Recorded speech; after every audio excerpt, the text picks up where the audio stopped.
to Elliott. Oh, the bicycle!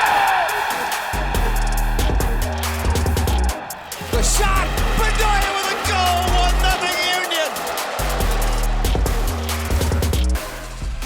Hey everyone, it is Thursday, May 25th, and if you are a Philadelphia Union fan, well, you're in the right place. Welcome to Union Insider. I'm Marisa, and I'm happy to be here alongside Union alumni Sebastian Letou and Sheanon Williams. The Philadelphia Union are coming off of a really solid victory this weekend, a 3-0 win over the New England Revolution. That win is really part of a much bigger picture for the team because they were unbeaten in their last 6 matches and have outscored their opponents 12-5 during that stretch. What do you credit that recent form to?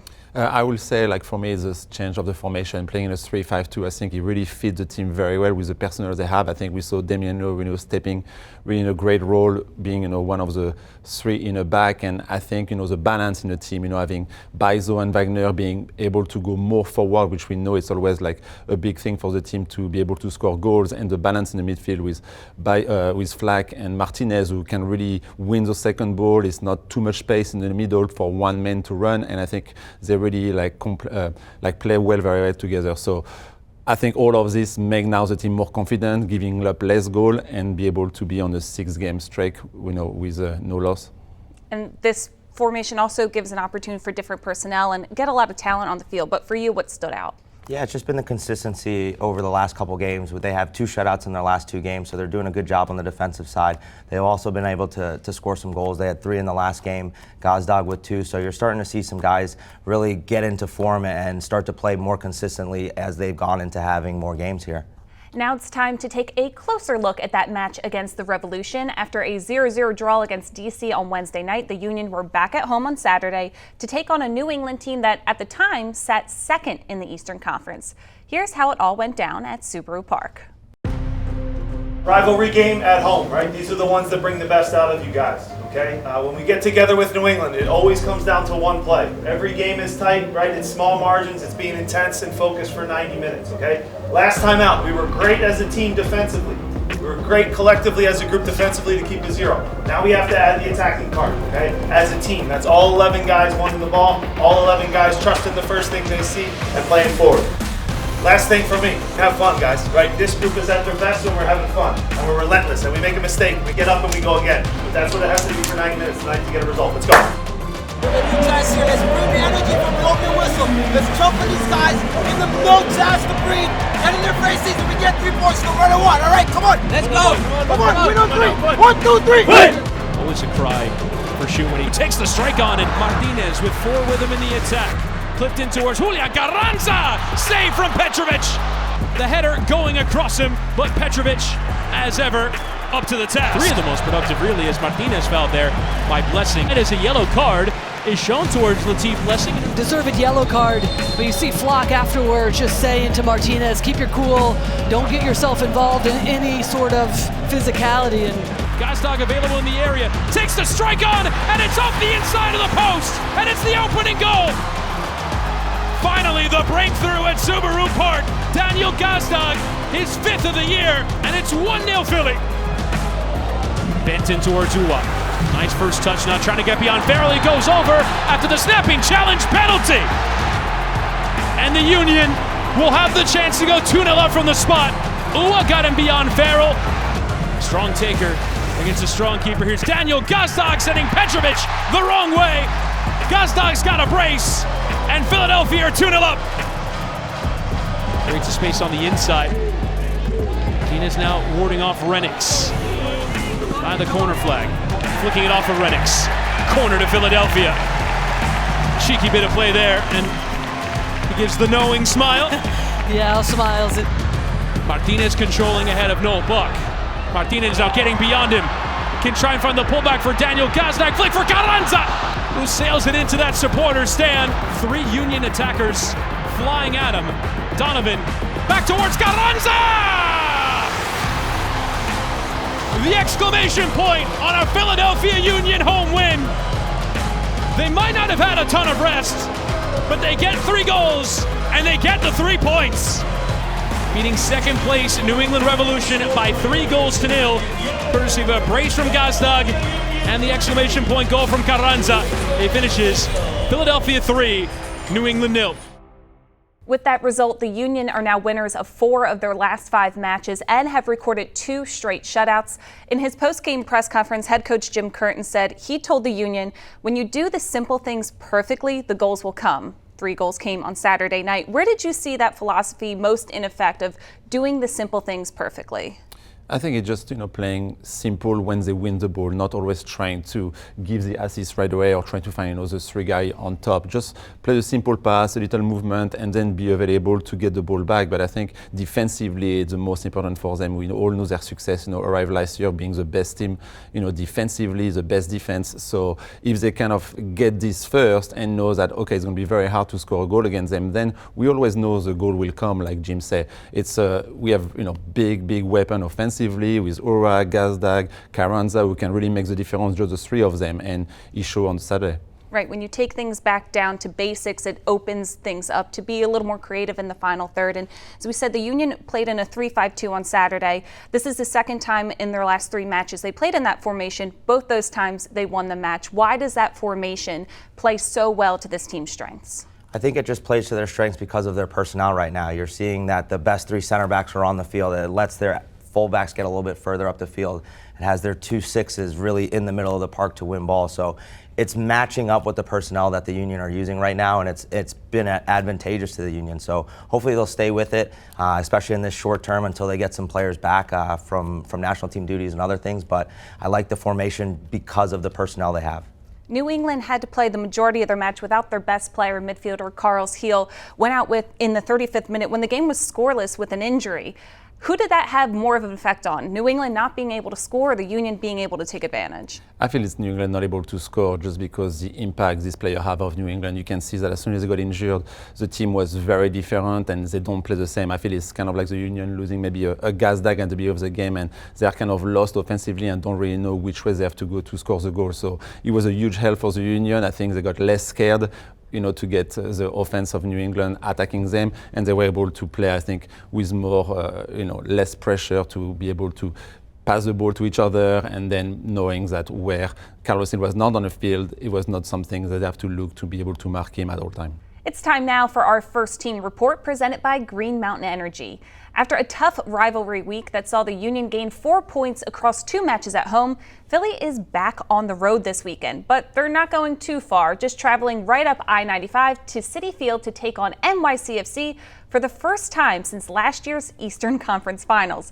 Here's what head coach Jim Curtin had to say about renewing this rivalry with NYCFC.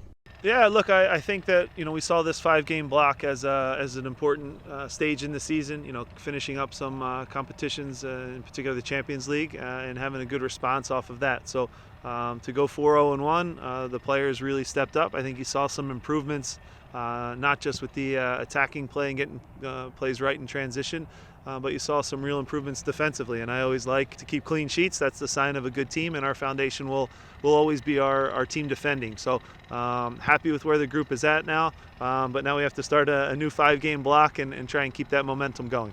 Yeah, I think we played a good game at home last weekend. We scored some goals. That's always a good feeling, And as you said, we didn't get beaten in the last games, so that's also give us a good confidence. Yeah, New York City's a strong opponent. When we get together with them, they're always first of all, they're always big games, and there's some playoff history with us and them now, which is a good thing. It kind of feeds into the rivalry and the proximity and how close they are. I think we bring out the best in each other. We'll have a difficult task to go on the road. They're coming off of a loss, but they had a week to train, which at this stage of the season, not a lot of teams have had with so many busy Wednesday games. So you'll have 2 fresh teams that'll be fighting for the points, and we expect a difficult task, but we'd like to get started now and set the tone for a new winning streak.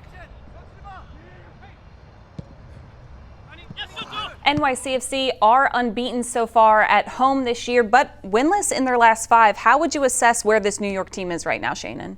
I think they're sputtering a little bit. They haven't lost, but at the same time, they haven't won. So they're trying to find some answers. They're a team that likes to keep the ball, but what is that going to end up in the attacking third? Are they finishing off chances? Are they scoring goals? And it hasn't been that way so far. So need to start clicking a little bit more and start to get their ship headed in the right direction. And it's been a very, I think, different team when they play away and when they play at home. We all know the field. They play at home very short, very different type of game for both of the team, but they are more used to than anybody else. But when they play away, I think it was a big challenge for them to try, to get back into winning and get more points, because they were on top of the league before they get all those games away, but they just had one tie and just losses. So now they come back at home, they are less confident, and I think it's a good time for the Union to play them. Where can the Union take advantage of that lack of confidence New York might be having right now?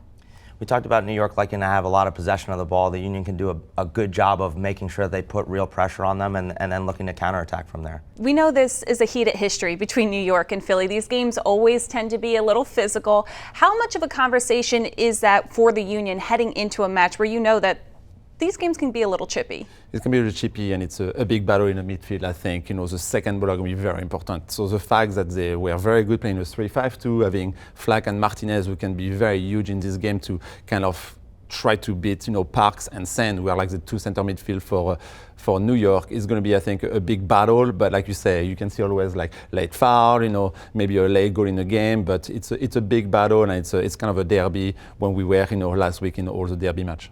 New York may be struggling right now, but historically always a contender in the East, always a contender in the league. So what's the number one thing the Union need to be prepared for? They need to stay sharp defensively. Seba talked about them being good at home, so Union need to do a good job of absorbing pressure and then looking to counterattack. I think that'll be their road to success in this game. That'll certainly be a test for the Union. And with that, we wrap up this week's First Team Report.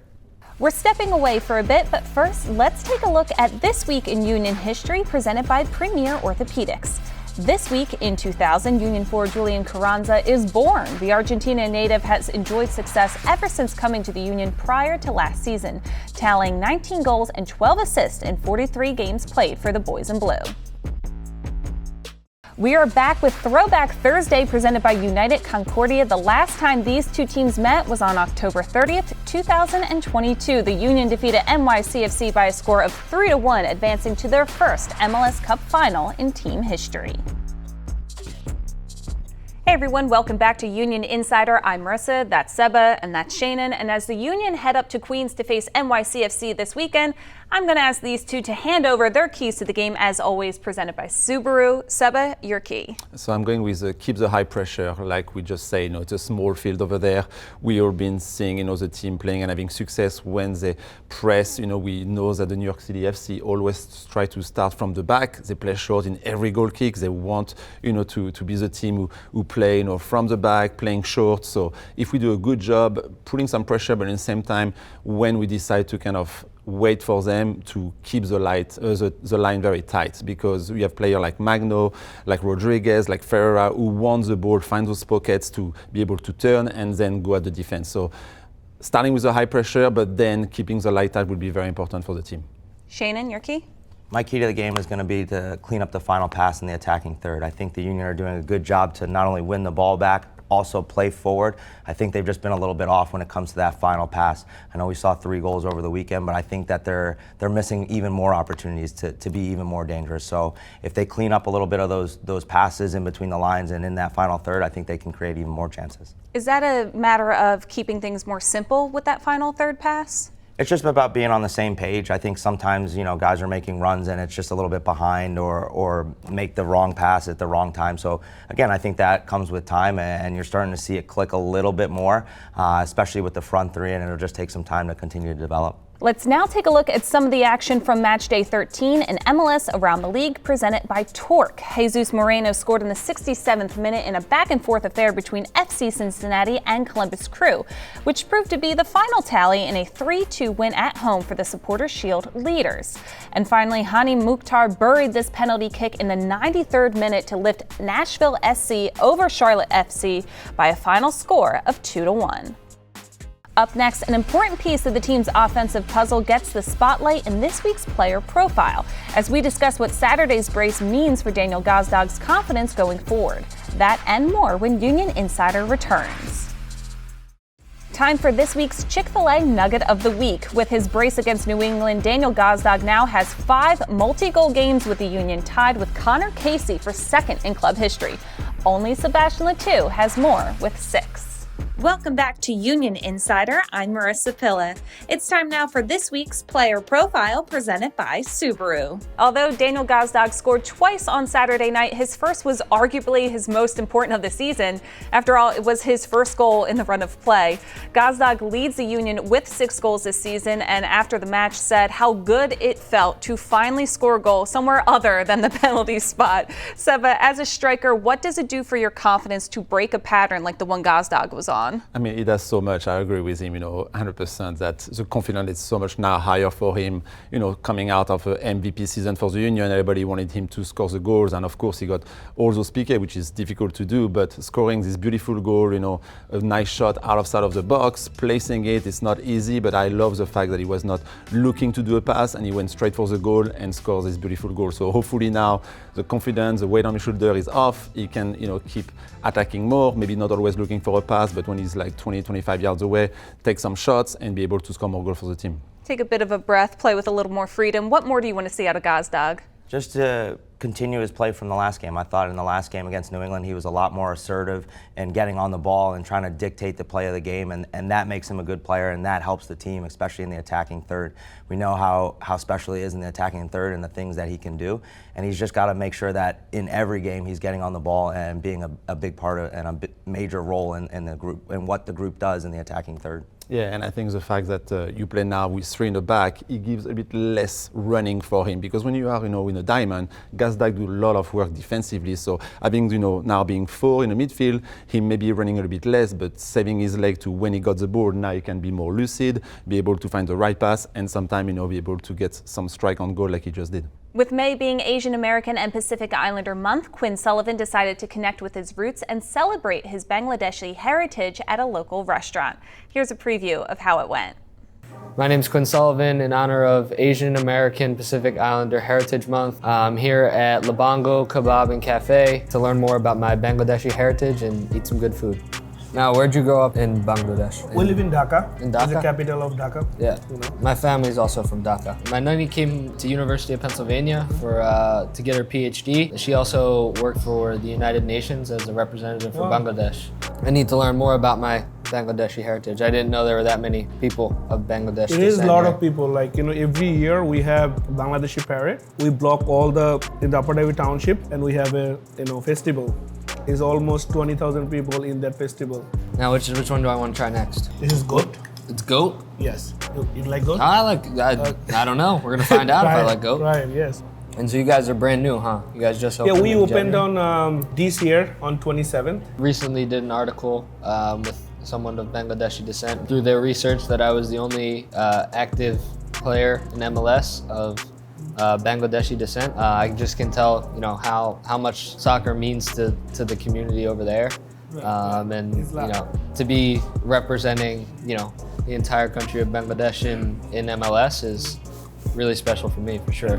Thank you so much for having me at Labongo Kebab and Cafe. I really appreciate it. All the food was delicious. I hope to be back soon. Thank you. You can watch the full extended video on the Union's social media channels. We're stepping away one more time, but when we come back, Seba and Sheanon will tell you who they are keeping an eye on this Saturday's match against NYCFC. We're wrapping up this edition of Union Insider on the other side. Starting this year, every Union League match is on MLS Season Pass on Apple TV. Sign up today to make sure you don't miss a minute of the action. You can also check out the live Whip Around show, MLS 360, or if you've missed out on live, you can relive every moment with full match replays. And get this, if you're a T-Mobile subscriber, you get the whole year of Season Pass content free of charge. Final segment here on Union Insider, which means it is time for All-State players to watch. Both Seba and Sheanon have selected a player to watch for this upcoming match against NYCFC. Seba, who you got this week? I'm going with Kai Wagner. We all saw him scoring some goals this season, which was great, but so far he has 0 assists. He got 15 last season, the best assist for the team. And I would love to see him, get his first one against New York City, maybe his second, but we all know this game is going to be a lot of free kicks, a lot of corners. He has been taking most of those for the team, so hopefully he can give good delivery for the team, and at the same time playing in a 3-5-2, and it could be the case again this weekend, having him, really going on his left side, delivering good cross to the forward, and having, more impact offensively with his good foot. All right, getting Kai more involved on the attack, but on the assist side, Sheanon, who do you have? For me, it's going to be Damian Lowe. I think he's a player that's been a welcomed addition to the Union. It gives Jim that flexibility to change into that back three, and he's hardly put a foot wrong. I think he does a good job of being tight to attackers and making them play backwards. He's won a lot of balls in the air and on the ground. He's also a good passer of the ball, so I think he's a player that's really stepped up and been a big part of why this Union team has been able to play in that back three. And I look for him to play another good game against the NYCFC this weekend. Yeah, I can see the connection, Kai Wagner, Damian Lowe on the free kick. You see that happening? Yeah, assist goal. I think it'll be a perfect week for us. So Kai assisting Damian Lowe or opposite? No, of course. Oh, okay. Just so you're right. Yes. I get it. Yeah, of course. Seba always needs to be right. That's going to do it for us. Union visit NYCFC this weekend. Kickoff on Apple TV. We will be here back next Thursday to talk all about it. And if you want to catch the radio call, that's on 97.5 with Lisa Roman and Dave Leno. So for Seba, Sheanon, and our entire crew, I'm Marisa Pilla. Enjoy your weekend, and thanks so much for watching.